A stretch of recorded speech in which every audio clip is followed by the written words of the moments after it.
नमस्कार प्यारे साथियों, आज हम बात करने वाले हैं नगर निगम के बारे में। अभी तक आपने नाम सुना होगा पार्षद, यहाँ पर महापौर, ये सभी नाम आपने सुने होंगे। तो कई विद्यार्थी इन नामों से अपरिचित रहते हैं कि सर हमें पता ही नहीं रहता कि वास्तव में पार्षद होता कौन है, वास्तव में महापौर होता कौन है। तो आज ये जो आपका डाउट है ये क्लियर होने वाला है। पंचायती राज की जो क्लास है लगभग हमारी 40 से अधिक क्लासेस हो चुकी है, और अगर कोई पहली बार क्लासेस देखने आ रहा है तो उसे प्लेलिस्ट में जाकर पहली क्लास से देखना है ताकि चीज़ें आसानी से समझ आ पाए।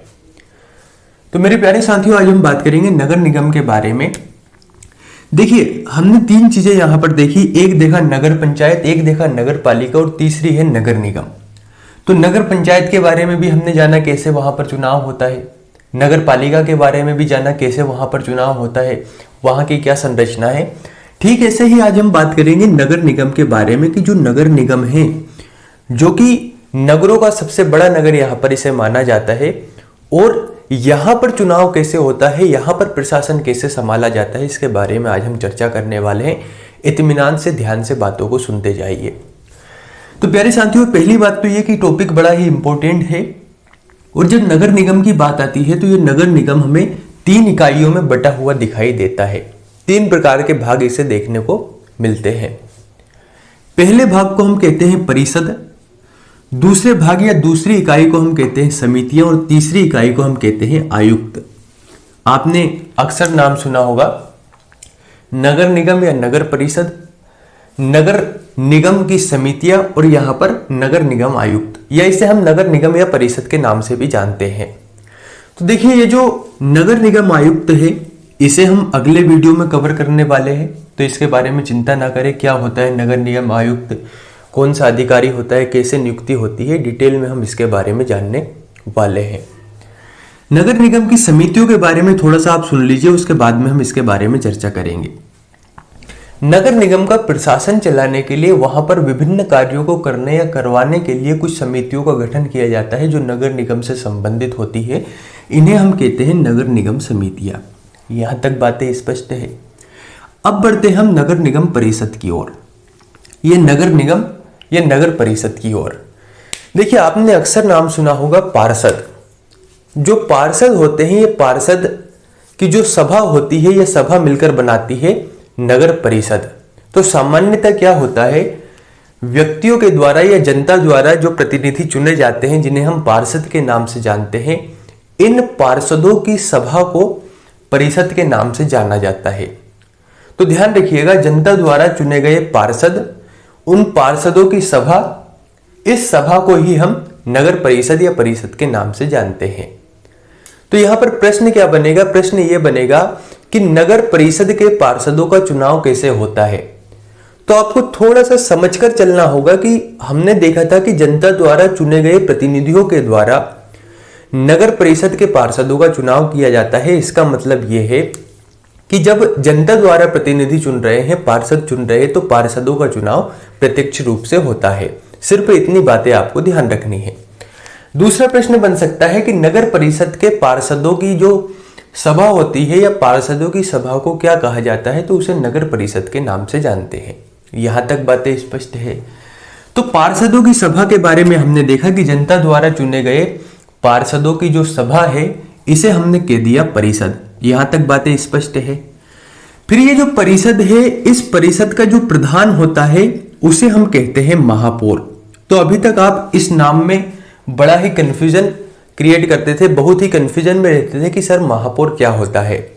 तो जो नगर निगम है, इस नगर निगम में जिसे हम नगर परिषद के नाम से जानते हैं, इस नगर परिषद का जो प्रधान होता है, प्रधान का मतलब होता है अध्यक्ष, यानी यहां का जो अध्यक्ष होगा इस परिषद का जो प्रधान होगा उसे हम महापौर के नाम से जानते हैं। यहां तक बातें स्पष्ट है। फिर बात यह आती है कि सर इस महापौर का चुनाव कैसे होगा। तो 2 तरीके हैं इसके चुनाव के, या तो इसका चुनाव प्रत्यक्ष रूप से होगा या इसका चुनाव अप्रत्यक्ष रूप से होगा। और डिटेल में हम प्रत्यक्ष निर्वाचन या अप्रत्यक्ष निर्वाचन क्या होता है इसके बारे में चर्चा कर चुके हैं पुराने वीडियोस में। लेकिन साधारणतः ये मानकर चलिए, प्रत्यक्ष चुनाव का मतलब है जनता द्वारा जब डायरेक्ट रूप से प्रतिनिधि को चुना जाता है तो उसे हम कहते हैं प्रत्यक्ष निर्वाचन। और अप्रत्यक्ष निर्वाचन का मतलब यह है जनता द्वारा किसी प्रतिनिधि को चुना गया और उन प्रतिनिधियों के द्वारा किसी एक व्यक्ति विशेष को चुना जाता है, तो उसे हम कहते हैं अप्रत्यक्ष निर्वाचन। तो ध्यान रखना, पार्षदों की सभा को कहा गया परिषद और पार्षदों का चुनाव होता है प्रत्यक्ष रूप से। इस परिषद का प्रधान कहलाता है महापौर। इस महापौर का चुनाव प्रत्यक्ष या अप्रत्यक्ष दोनों तरीके से होता है। लेकिन ये बताएगा कौन कि इसका चुनाव प्रत्यक्ष तरीके से होना चाहिए या अप्रत्यक्ष तरीके से होना चाहिए? तो इसका जो कार्यभार है ये राज्य सरकार या राज्य विधानमंडल को सौंपा गया है कि वह तय कर सकती है कि इसका चुनाव प्रत्यक्ष होगा या अप्रत्यक्ष। यहां तक की बातें स्पष्ट है। फिर ये जो परिषद होती है, इस परिषद को नगर निगम की विधायिका के रूप में भी जाना जाता है। जब आप पॉलिटी को पढ़ते हैं और संविधान का अध्ययन करते हैं तो वहां पर आप इस शब्द का बहुत अच्छे ढंग से प्रयोग देखते हैं। जैसे जब हम राज्य विधानमंडल की बात करते हैं तो राज्य विधानमंडल राज्य विधायिका का ही एक हिस्सा माना जाता है। जैसे मध्य प्रदेश की अगर हम बात करें तो मध्य प्रदेश की जो विधायिका है इसके अंतर्गत मध्य प्रदेश की विधानसभा, राज्यपाल, और चूंकि हमारे यहाँ तो एक सदनात्मक यहाँ पर शासन व्यवस्था जो विधायिका है वो देखने को मिलती है, यानी हमारे यहाँ केवल राज्य विधानसभा है, विधानमंडल नहीं है। इसलिए हमारी जो विधायिका है मध्य प्रदेश की विधायिका के दो अंग है, एक है राज्यपाल और दूसरा है राज्य विधानसभा। लेकिन जब हम नगर परिषद की बात करते हैं तो इस नगर परिषद की विधायिका या बात करें नगर निगम की जो विधायिका है इस परिषद को ही कहा जाता है। विधायिका का साधारण सा मतलब यह है कि कानून बनाने के साथ साथ, चूंकि यहाँ पर कार्यपालिका को भी देखा जाता है, तो कानून बनाने के साथ साथ उस कानून का क्रियान्वयन करना, उसे लागू करवाना भी इसी का काम होता है। यहाँ तक बातें स्पष्ट है।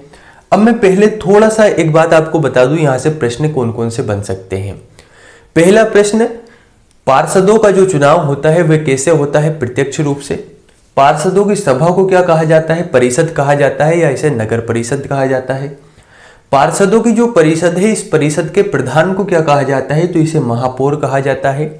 महापौर का चुनाव प्रत्यक्ष या अप्रत्यक्ष किस रूप से होता है? तो दोनों तरीके से हो सकता है। यहां तक की बातें स्पष्ट है। अब आपको एक बात ध्यान रखना है कि ये जो महापौर है ये महापौर महानगर का प्रथम नागरिक होता है। इसे मैं स्टार लगा देता हूं, महत्वपूर्ण प्रश्न है। पंचायती राज व्यवस्था में सीधा प्रश्न यह आ सकता है कि महानगर का प्रथम नागरिक कौन होता है?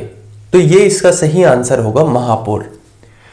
अब आप इस बात को नहीं समझ पा रहे होंगे कि सर ये प्रथम नागरिक क्या होता है, तो इसे हम कह सकते हैं कि जब भी प्रश्न बनता है प्रथम नागरिक से संबंधित तो हमें दो तीन प्रश्न यहां पर ध्यान रखने हैं।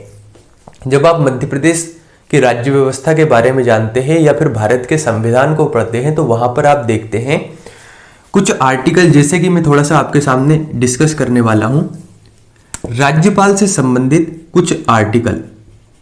जब आप राज्यपाल के बारे में पढ़ते हैं तो आप पढ़ते हैं सबसे पहला आर्टिकल 153, आर्टिकल 153 153। आर्टिकल 153 क्या कहता है कि यहां पर जो राज्यपाल है सभी राज्यों के लिए एक राज्यपाल की यहां पर व्यवस्था की जाएगी, सभी राज्यों के लिए एक राज्यपाल होगा। यह कौन सा आर्टिकल कहता है? आर्टिकल 153। यहां पर हालांकि एक संविधान संशोधन भी है जिसे हम कहते हैं 7वां संविधान संशोधन अधिनियम 1956, जिसके द्वारा एक व्यवस्था और की गई कि एक ही राज्यपाल एक या एक से अधिक राज्यों के राज्यपाल हो सकते हैं। ठीक है, आपको बात ध्यान रखना, जब आप जीके का प्रश्न सोल्व करें तो यह प्रश्न बन सकता है कि वह कौन सा संविधान संशोधन है जिसके द्वारा एक ही राज्य का राज्यपाल या एक ही राज्यपाल एक से अधिक राज्यों का राज्यपाल बन सकता है। तो 7वां संविधान संशोधन अधिनियम 1956। तो भारतीय संविधान का अनुच्छेद 153 कहता है कि प्रत्येक राज्य के लिए एक राज्यपाल होगा। फिर इसके बाद आता है आर्टिकल 154, आर्टिकल 154। आर्टिकल 154 कहता है कि राज्य का पृथक नागरिक होता है राज्यपाल। सीधे प्रश्न पूछ लिया जाता है कि राज्य का प्रथम नागरिक किसे कहते हैं? तो ध्यान रखना राज्यपाल को। ठीक ऐसे ही महानगर का प्रथम नागरिक कौन होता है? वह होता है महापौर। यहां तक बातें स्पष्ट है। मैं जब यहां पर अगर हम संविधान के कुछ आर्टिकल को पढ़ेंगे तो मैं बहुत डिटेल में बताने वाला हूं ये चीजें, लेकिन ये परीक्षा के दृष्टिकोण से महत्वपूर्ण है, इसलिए इन आर्टिकल्स को आपको ध्यान रखना है। आर्टिकल 153 राज्य का एक राज्यपाल होगा। आर्टिकल 154 यहां पर कहता है कि राज्य का प्रथम नागरिक होगा कौन? राज्यपाल।